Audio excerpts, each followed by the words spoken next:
Alright, guys, we're going to continue on The Passion According to GH. What's up, guys? Only I will know if that was the failure I needed. I finally got up from the breakfast table, that woman.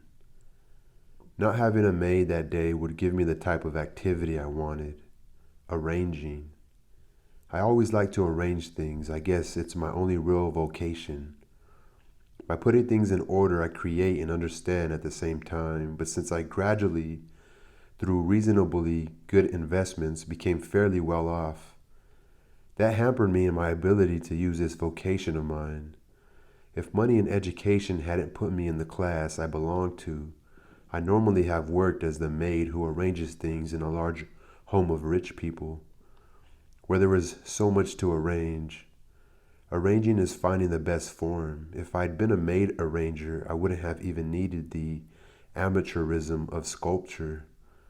If with my hands I'd been able to arrange things for hours on end, to arrange the form, the always forbidden pleasure of arranging a house was so great that, still sitting at the table, I was already savoring the feeling in the mere planning of it.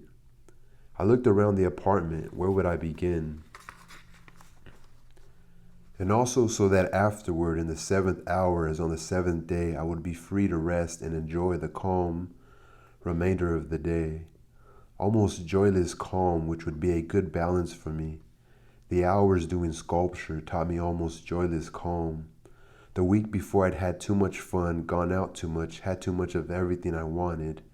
And now I wish for a day exactly like the one this one promised to be. Heavy and good and empty. I'd stretch it out as long as possible. Maybe I'd start cleaning at the back of the apartment. The maid's room must be filthy, given its dual roles as a sleeping space and storage room for old clothes, suitcases, ancient newspapers, wrapping paper, and leftover twine. I'd clean and ready it for the new maid.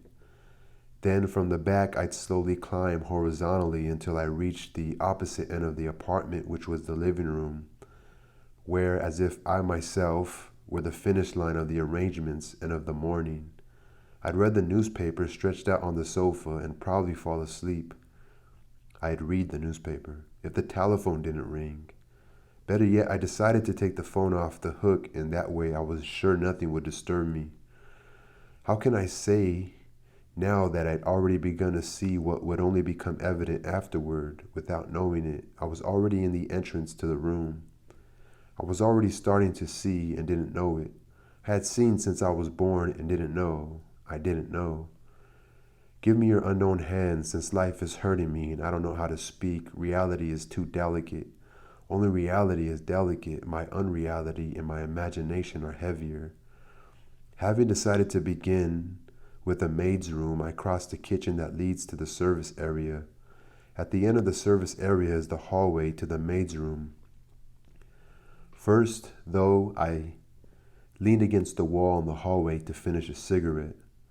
I looked down, 13 floors fell away from the building. I didn't know that all this was already part of what was about to happen. 1,000 times before this, the movement must have started and then was lost. This time the movement would go all the way, though, and I didn't see it coming. I looked around the courtyard, the backs of all the apartments, from which my apartment too looked like a back. On the outside, my building was white, with the smoothness of marble and the smoothness of surface. But the courtyard was a heap of frames, windows, riggings, and blackened watermarks. Window straddling window, mouths peering into mouths. The belly of my building was like a factory, the miniature of the grandeur of the panorama, full of gorges and canyons, smoking there as if on a mountaintop. I was looking at the view, probably with the same inexpressive look I had in my photographs.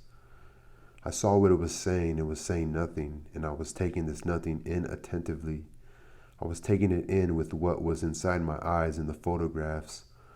Only now do I know that I was always receiving the mute signal. I looked around the courtyard. Everything was of an inanimate richness that recalled that of nature. There too one could mine uranium, and from there oil could gush. I was seeing something that would only make sense later. I mean, something that only later would profoundly not make sense. Only later would I understand what seems like a lack of meaning. That's the meaning. Every moment of lack of meaning is precisely the frightening certainty that that's exactly what it means, and that not only can I not reach it, I don't want to because I have no guarantees. The lack of meaning would only overwhelm me later. Could realizing the lack of meaning have always been my negative way of sensing the meaning? It had been my way of participating. What I was seeing in the monstrous insides of that machine, which was the courtyard of my building, what I was seeing were made things, eminently practical things and with a practical purpose. But something of the terrible general nature which I would later experience within myself, something of inescapable nature would inescapably leave the hands of the 100 or so practical workmen who had labored on the drain pipes, entirely unaware that they were erecting that Egyptian ruin that I was now regarding with the gaze of my beach pictures. Only later would I know that I'd seen. Only later would I know that I'd seen. Only later, when I saw the secret, would I realize I'd already seen it. I threw my lit cigarette over the edge and stepped back, slyly hoping none of the neighbors would connect me with the act forbidden by the administrators of the building. Then carefully I stuck out just my head and looked. I couldn't even guess where the cigarette had landed. The precipice had swallowed it in silence. Was I there thinking?